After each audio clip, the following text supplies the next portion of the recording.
کرے یا رب، عجب ہے کہ ان پر بھی رہے لطف و کرم تیرا۔ یا صاحب الجمال و یا سید البشر، من وجهك المنیر لقد غفر القمر، لا يمكن الثناء كما كان حقه بعد الهدى زرته قصہ مختصر۔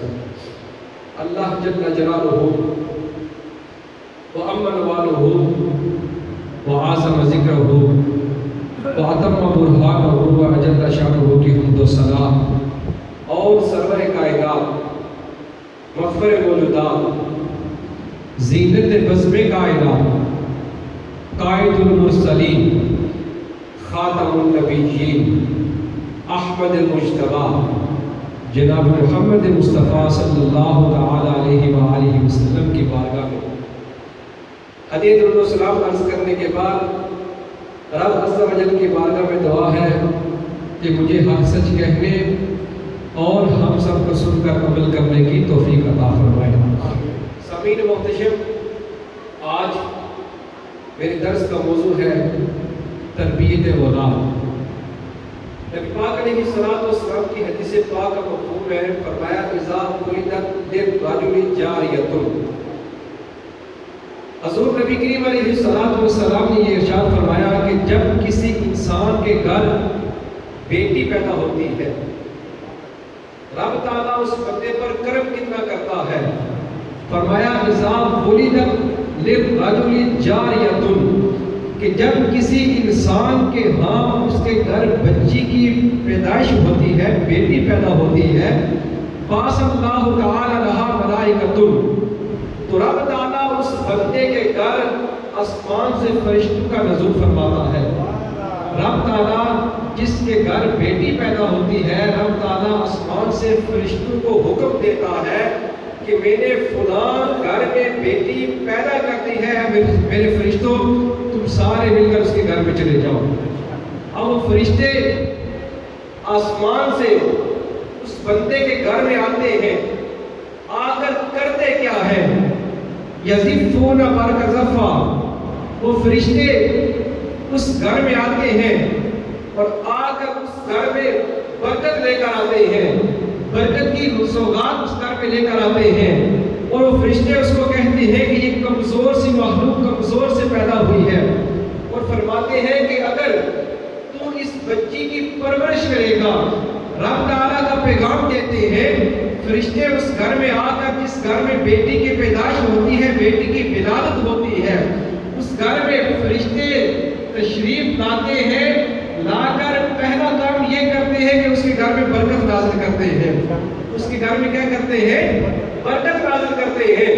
برکت نازل کرنے کے بعد جس کے گھر بیٹی کی ولادت ہوتی ہے، وہ فرشتے اس بندے کو یہ کہتے ہیں اگر تو اس بیٹی کی پرورش کرے گا تو رب تعالیٰ قیامت تک تیری مدد کرتا رہے گا۔ اگر تو اس بیٹی کی پرورش کرے گا، رب تعالیٰ قیامت تک غیب سے تمہاری مدد کرتا رہے گا۔ اب یہ ہے بیٹی کی ولادت۔ نبی پاک علیہ السلام نے ارشاد فرمایا کہ جب کسی بندے کے گھر بیٹا پیدا ہوتا ہے، اذا ولد للرجل غلام، کہ جب کسی انسان کے گھر کوئی بچہ پیدا ہوتا ہے، تو بعث اللہ تعالی الیہ ملک من السماء، اب جب بیٹی کی ولادت ہوئی تو رب تعالیٰ نے فرشتوں کو بھیجا۔ اب جب بیٹا پیدا ہوتا ہے تو رب تعالیٰ آسمان سے صرف ایک فرشتوں کو بھیجتا ہے۔ رب تعالیٰ آسمان سے کتنے فرشتے؟ ایک فرشتے کو بھیجتا ہے۔ وہ فرشتہ کرتا کیا ہے؟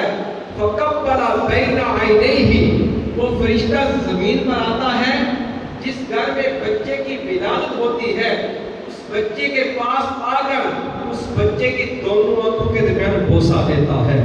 وہ فرشتہ اس گھر میں آ کر جس گھر میں بیٹا پیدا ہوا ہے، اس بیٹے کے ماتھے پر دونوں آنکھوں کے درمیان کیا کرتا ہے؟ بوسہ دیتا ہے۔ اور فرشتہ آ کر جس بندے کے گھر میں بیٹا پیدا ہوتا ہے، اس کو آ کر کہتا ہے کہ خدا تجھے سلام کہہ رہا ہے، خدا تجھے کیا کہہ رہا ہے؟ سلام کہہ رہا ہے۔ یعنی بیٹی پیدا ہوتی ہے تو اللہ تعالیٰ فرشتوں کو بھیجتا ہے، لیکن جب بیٹا پیدا ہوتا ہے تو اللہ تعالیٰ ایک فرشتے کو بھیجتا ہے۔ اب بیٹی کی ولادت بھی ہو گئی، بیٹا پیدا بھی ہو گیا، اب والدین کا کام کیا ہے؟ والدین کی ڈیوٹی کیا ہے؟ والدین کی ڈیوٹی یہ ہے کہ وہ اپنے بچوں کی تربیت کریں، وہ اپنے بچوں کی کیا کریں؟ تربیت کریں۔ حضور کریم آقا علیہ السلام نے ارشاد فرمایا کل مولود یولد علی الفطرہ، کل مولود یولد علی الفطرہ، فرمایا کہ ہر بچہ جو پیدا ہوتا ہے وہ فطرت انسان پر پیدا ہوتا ہے۔ ہر بچہ جو ہے وہ پیدا ہوتا ہے وہ فطرت پر پیدا ہوتا ہے، یعنی مطلب یہ رب تعالیٰ کسی بچے کو سیکنڈ ہینڈ دل نہیں دیتا، سیکنڈ ہینڈ دل نہیں دیتا۔ جو بچہ بھی پیدا ہوتا ہے وہ نیا دل لے کر پیدا ہوتا ہے۔ کل مولود یولد علی الفطرہ، فرمایا فَأَبَوَاهُ يُحَوِّدَانِهِ أَوْ يُنَصِّرَانِهِ أَوْ يُمَجِّسَانِهِ أَوْ كَمَا قَالَ عَلَيْهِ الصَّلَاةُ وَالسَّلَامُ۔ نبی پاک علیہ السلام نے فرمایا کہ جو بچہ بھی پیدا ہوتا ہے وہ فطرت پر پیدا ہوتا ہے۔ رب تعالیٰ اس بچے کو نیا چمکتا دمکتا دل دے کر پیدا کرتا ہے، کسی بچے کو پرانا دل دے کر پیدا نہیں کرتا۔ فرمایا بس بچہ پیدا ہو گیا، فطرت پر پیدا ہوا، فَأَبَوَاهُ، اب اس کے والدین ہیں، چاہے اس کے والدین اس کو یہودی بنائے، چاہے نصرانی بنائے، چاہے مجوسی بنائے، رب تعالیٰ کسی بچے کو بھی، چاہے وہ بچہ مسلمانوں کے گھر پیدا ہو، چاہے وہ بچہ عیسائیوں کے گھر پیدا ہو، چاہے وہ بچہ کفار کے گھر پیدا ہو، ہندو کے گھر پیدا ہو، جس گھر میں بچہ پیدا ہوگا، حضور علیہ السلام نے یہ ارشاد فرمایا کہ وہ بچہ جو ہے وہ فطرت پر پیدا ہوتا ہے۔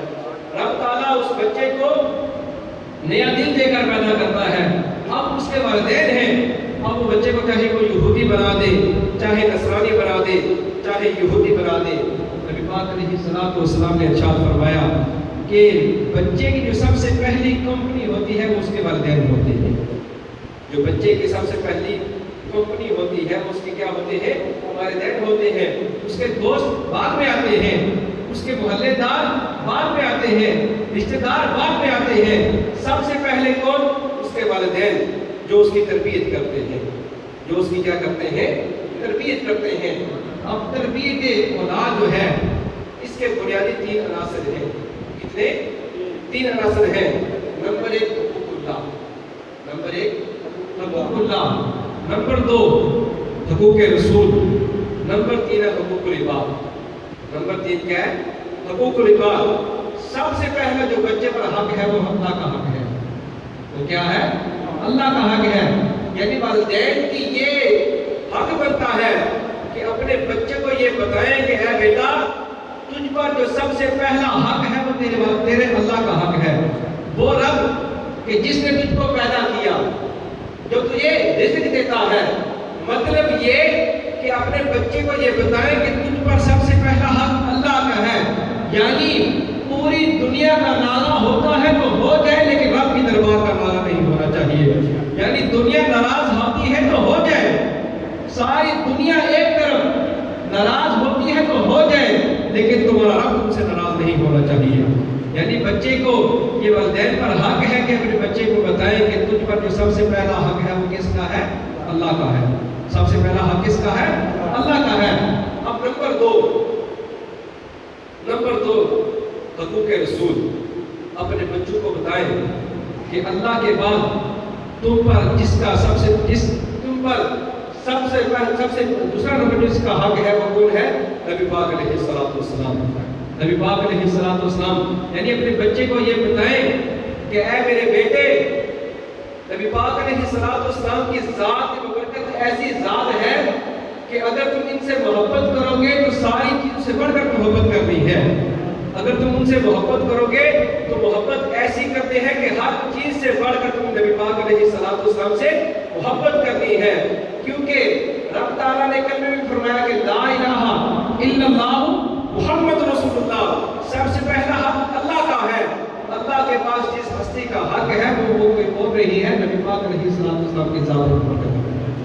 دوسرا حق اس کا ہے حضور علیہ السلام کا، یعنی تم نے حضور علیہ السلام سے محبت ایسی کرنی ہے کہ ساری دنیا سے بڑھ کر، ہم والدین سے بھی بڑھ کر، مال و دولت سے بڑھ کر، ہر چیز سے بڑھ کر جس ہستی سے محبت کرنی ہے کوئی اور نہیں ہے، وہ مدینے والے مصطفیٰ کریم علیہ السلام کی ذات ہے۔ وہ مصطفیٰ علیہ السلام کی ذات ہے۔ نمبر 3، اپنی اولاد کو یہ بتائیں کہ تم کا جو تیسرا حق ہے وہ کس کا ہے؟ حقوق العباد، والد کا یہ حق ہے کہ اپنی اولاد کو بتائیں کہ تم پر میرا حق کیا ہے، تم پر تمہاری ماں کا حق کیا ہے، تمہارے ماموں کا حق کیا ہے، تمہاری خالاؤں کا حق کیا ہے، تمہارے چچاؤں کا حق کیا ہے، یعنی حقوق العباد سکھائے ہیں۔ تو بنیادی 3 عناصر ہیں۔ سب سے پہلے اپنی اولاد کو سکھائیں کہ حقوق اللہ کیا ہے، اللہ کا حق کیا ہے۔ نمبر 2، حقوق رسول نبی پاک علیہ السلام کا حق کیا ہے۔ اور نمبر 3 فرمایا گیا کہ اپنی اولاد کو سکھاؤ کہ حقوق العباد کیا ہوتی ہے۔ حضرت ابو ہریرہ رضی اللہ تعالیٰ عنہ روایت کرتے ہیں کہ نبی پاک علیہ السلام نے ایک آدمی کو دیکھا کہ اس کے ساتھ ایک بچہ چل رہا ہے۔ اب نبی پاک علیہ السلام نے اس بچے کو مخاطب کر کے اس سے پوچھا کہ اے میرے بیٹے، تم جس آدمی کے ساتھ چل رہے ہو تمہارا اس کے ساتھ رشتہ کیا ہے؟ اس بچے نے کہا کہ یا رسول اللہ، یا حبیب اللہ، یہ میرے والد ہیں، یہ میرے والد ہیں۔ اب کریم آقا علیہ السلام اس بچے کی تربیت کر رہے ہیں۔ اب تربیت کا انداز دیکھیے، کریم آقا علیہ السلام اس بچے کو مخاطب کر کے کہہ رہے ہیں، میرے بیٹے میری بات یاد رکھنا، کبھی ایسا نہ ہو کہ تو اور تیرا باپ چل رہے ہو تو اپنے باپ سے کبھی آگے نہ چلنا، تو اپنے باپ سے کبھی آگے نہ چلنا۔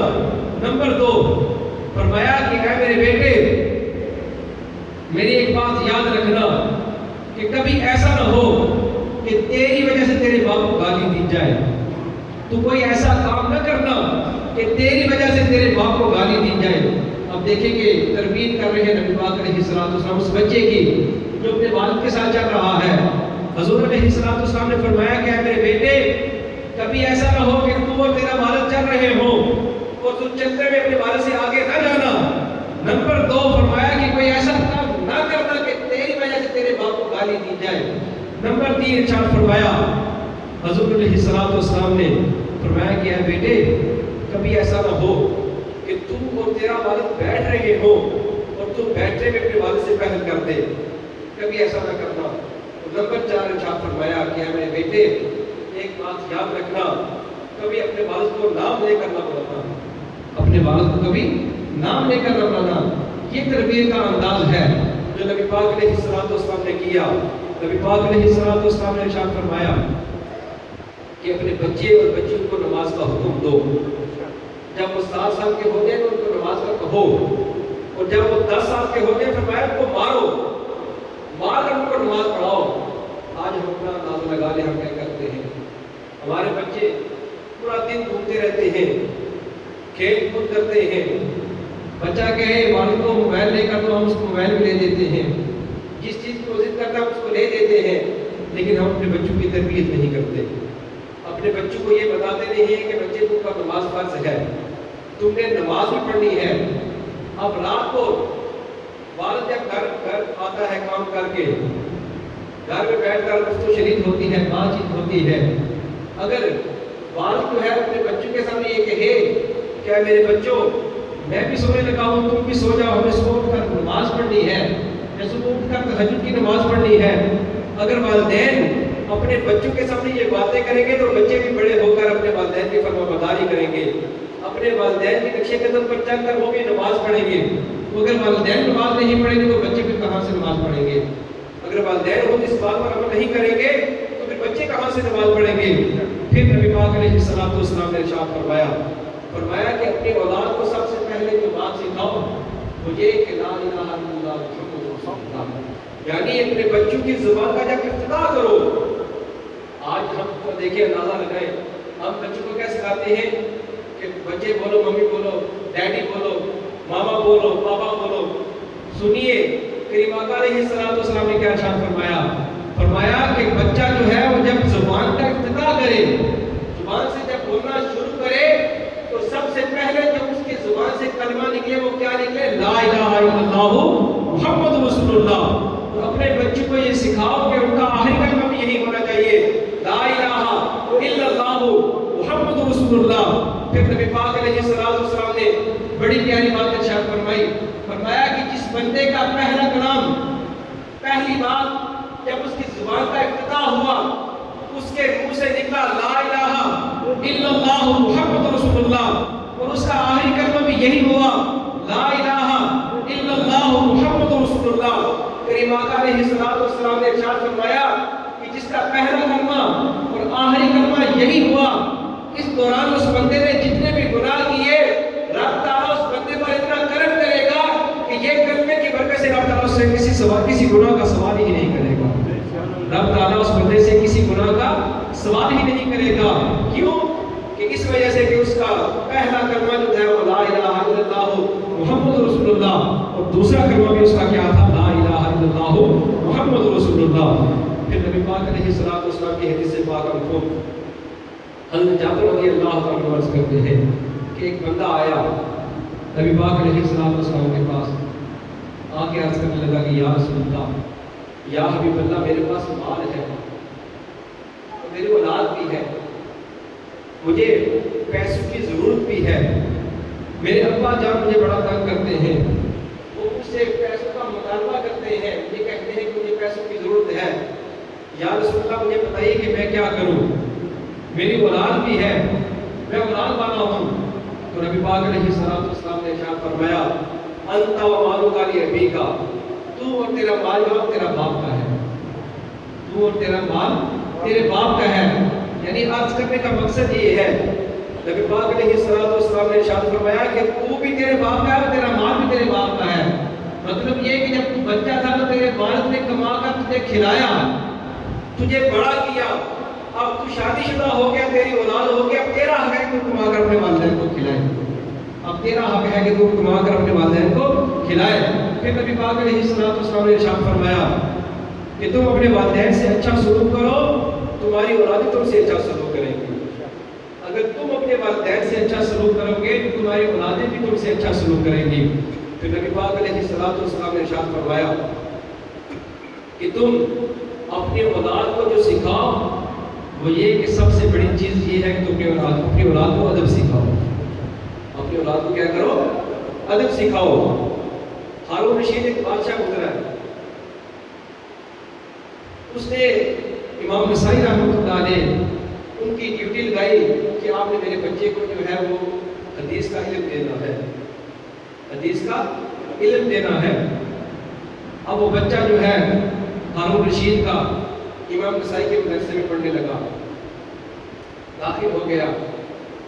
کچھ عرصے بعد ہارون رشید کا اس مدرسے کے پاس سے گزر ہوا تو دیکھتا کیا ہے کہ امام نسائی رحمۃ اللہ علیہ مدرسے کے باہر بیٹھے ہیں، وضو کر رہے ہیں، اور ہارون رشید کا بیٹا جو ہے وہ امام نسائی کو وضو کروا رہا ہے، امام نسائی کو کیا کر رہا ہے؟ وضو کروا رہا ہے۔ اب جب ہارون رشید نے یہ معاملہ دیکھا نا، اس نے اپنی سواری کو روکا، سواری کو روکنے کا جب سواری سے نیچے اترا نا تو ساتھ میں جو خدام تھے نا ان کے ذہن میں یہ خیال آیا کہ آج بابے کی خیر نہیں ہے، وہ بادشاہ کے بیٹے سے وضو کروا رہا ہے۔ اب جب ہارون رشید اپنے گھوڑے سے نیچے اترا، اپنے بیٹے کے پاس پہنچا تو کھینچ کر کے تھپڑ اپنے بیٹے کو لگایا۔ اس کا بیٹا اس وقت اپنے استاد کو وضو کروا رہا تھا اور پاؤں دلوا رہا تھا۔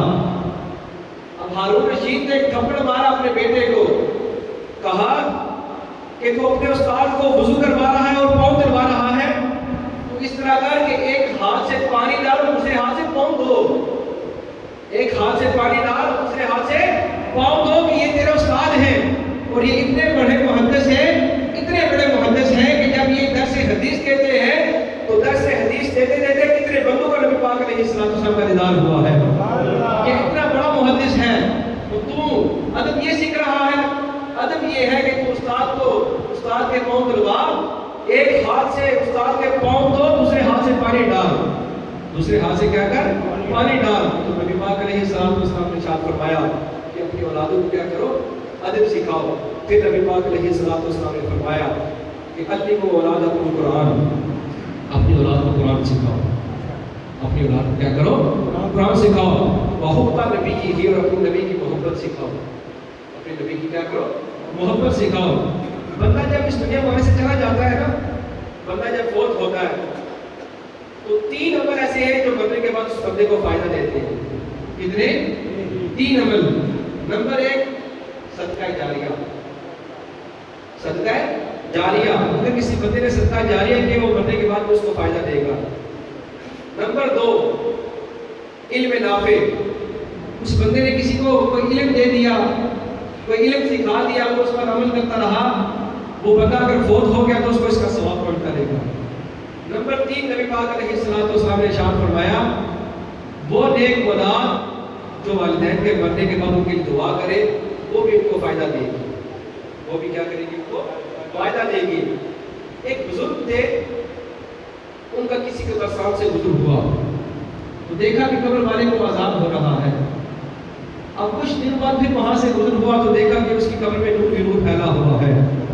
آپ بڑے پریشان ہوئے کہ معاملہ کیا ہے.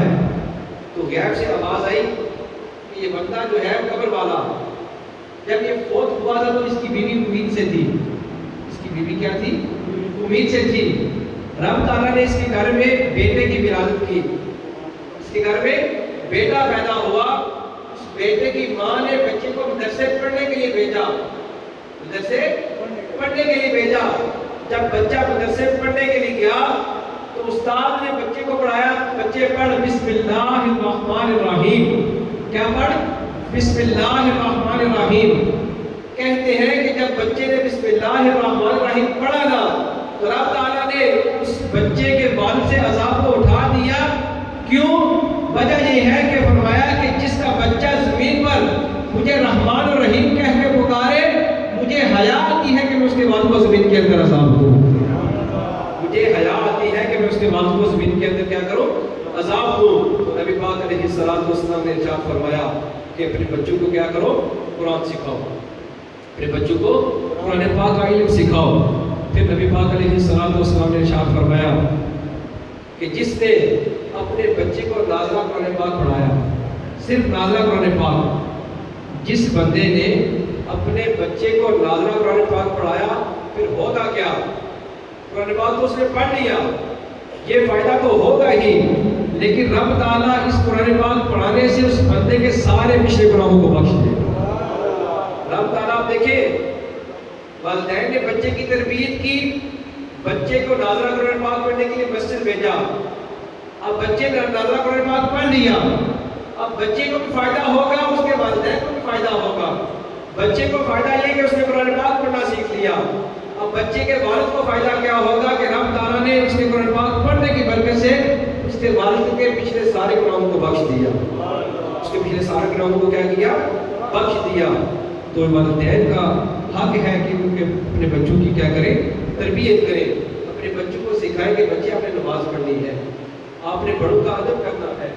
آپ نے بڑوں کا کیا کرنا ہے؟ ادب کرنا ہے، نماز پڑھنی ہے. بچوں کو یہ بھی سکھائیں کہ اپنے نبی پاک علیہ السلام پر درود پاک پڑھنا ہے، کریم آقا علیہ السلام پر کیا کرنا ہے؟ درود پاک پڑھنا ہے. تو میں نے پہلے بھی عرض کیا کہ بنیادی 3 عناصر ہیں. پہلا یہ کہ بچوں کو سکھائیں کہ آپ پر سب سے پہلا حق اللہ کا ہے. سب سے پہلا حق کس کا ہے؟ اللہ کا ہے. دوسرا حق نبی پاک علیہ السلام کا. اور تیسرا حق حقوق العباد، بندوں کا حق. رب سمجھنے کی بارگاہ میں دعا ہے کہ یہ درس و بیان ہوا اس کو سن کر اس پر عمل کر کے دوسروں تک پہنچانے کی توفیق عطا فرمائے. سنتے